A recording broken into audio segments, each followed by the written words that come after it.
here are two key things to know or to be aware of when you're dating somebody who has a dismissive avoidant attachment style. Welcome and welcome back to my channel, family. Like, subscribe for my daily uploads Monday through Friday about having a dismissive avoidant attachment. And let me know where you're watching from, your attachment style, and any questions about this video or any future content you would like to see me create in the comment section as well. So again, getting into how to date a dismissive avoidant, the number one thing, and I mentioned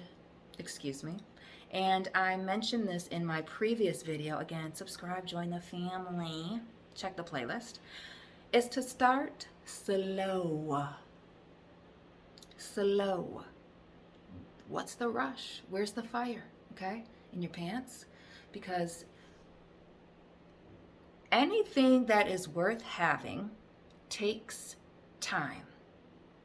Anything that is given to you quickly can be taken away quickly, but I also feel like when things have been given to me very fast, I didn't value them. So take your time. What's the rush? Build slowly, get to know them, keep it surface level. I don't know why people think first dates are almost an engagement party. It's not. Slow down. Don't rush to have deeply personal, intimate, or personal conversations on a first date. Unless it naturally flows in that way, don't ask people deeply personal questions, you know? Also, in the beginning, don't be calling and texting all the time. Calling and texting daily when you've just met somebody or when you're in the early stages of getting to know someone is a massive turnoff. To me, it comes off as clingy immediately. Like we got a stage 5 clinger on our hands. Didn't know I was going to the Jersey Shore. But then it also can come off as controlling. And at that point, that can be the beginning of the end. That has been the beginning of the end. Too much calling and texting early on for a lot of people with me. Most people don't make it to a first date because you were calling and texting me too much. I knew if I went on the date with you, you would have never stopped. So, and then when I did go on a date with somebody who did that, well, I dropped 2 videos on it. They about to tie me in their basement. And this, as mentioned in my last video and previous others as well, we really have to stop rushing to have sex with people. I don't know why that's a thing. Seriously, it's gotta slow it down. Slow it down. Rushing to get physical with me, trying to touch me, holding hands, even hugging too soon, or like trying to force me to hug you after a date. I already told you I wasn't a hugger.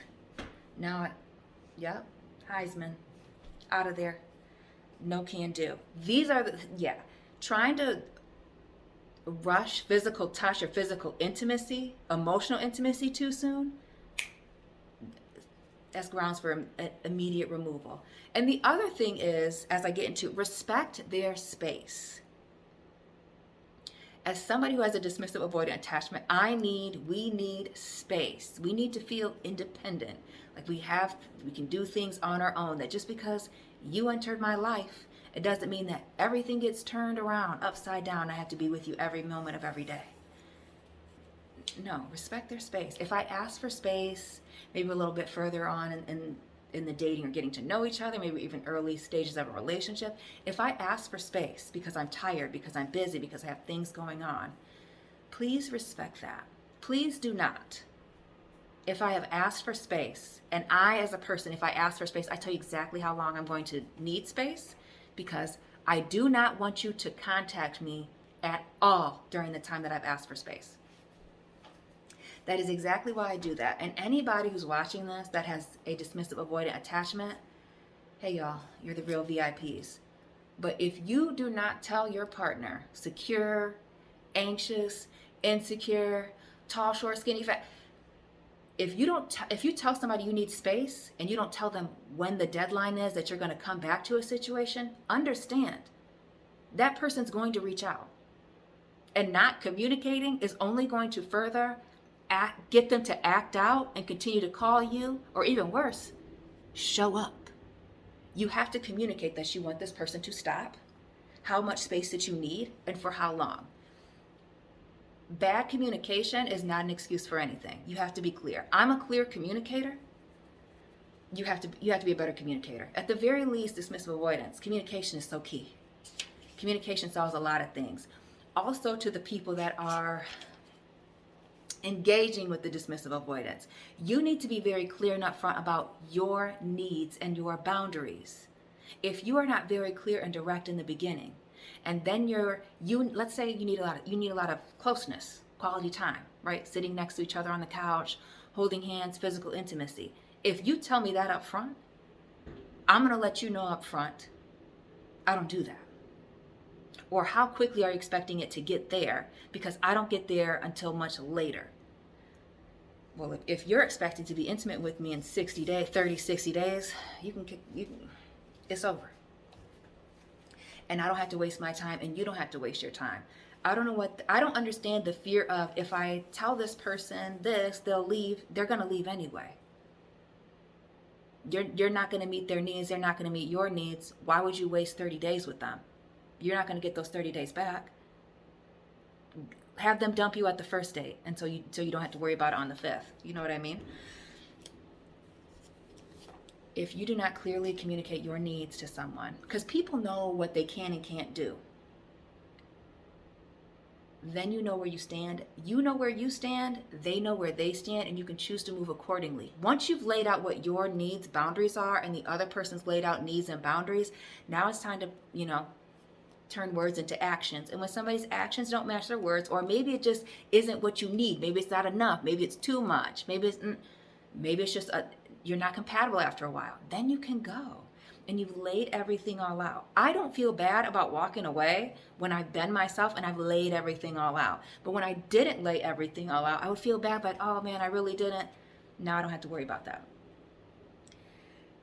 The other thing is, do not, please do not pressure me to open up to you. I'm going to open up to you naturally.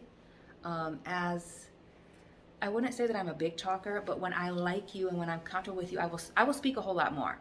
So giving me time, respecting my space and my boundaries when it comes to physical, intimacy, and emotional is going to get you a lot farther than trying to be in my face and forcing me to talk about my feelings, or forcing me to get comfortable with you so we can finally get to, I don't know, get to rubbing all up on each other, breeding. It's not going to get you where you want to go. It's not the pressure to get me to open up is the beginning of the end. It is the beginning of the end. It's the beginning of me going, you know what? I don't really want to talk to that person anymore, because every time I talk to them, they want to talk about feelings. I don't want to talk about my feelings every day. I'm ready. I'll talk about how I feel about things when I'm ready. It's not that I'll never do it. It's not that I don't feel comfortable. It's not that I've never done it. I've done it. I just don't do it often. Everybody ain't safe. Everybody hasn't passed I wouldn't even say test. I don't test people. But everybody doesn't meet my personal standards as to what safety is. And everybody has different standards for what personal safety is. Some people need personal safety is calling and making, verbal contact with somebody every day. That's not safety to me. That's control. That's a concentration camp. That's jail. Why I gotta do that? Why I gotta check in like I'm at work? Are you paying me? What's my rate?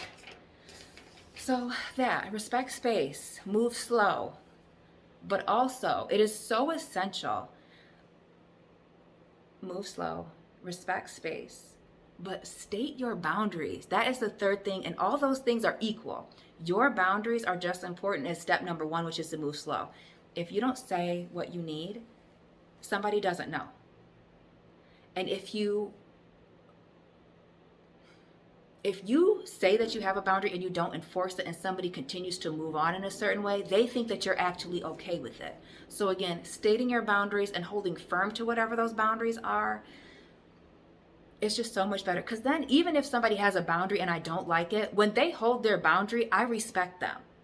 I understand, I respect this person. Like, okay, I told you, Dismissible, that I needed you to do X, Y, and Z. And because you haven't done that, I'm going to remove myself from this situation. I'm okay with that. I respect that.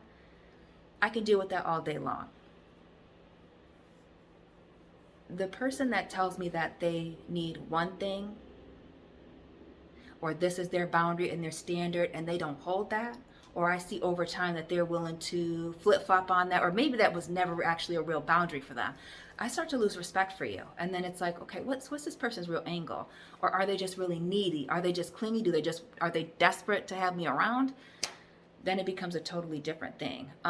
So I don't want to ramble on with this. So let me know what resonated for you.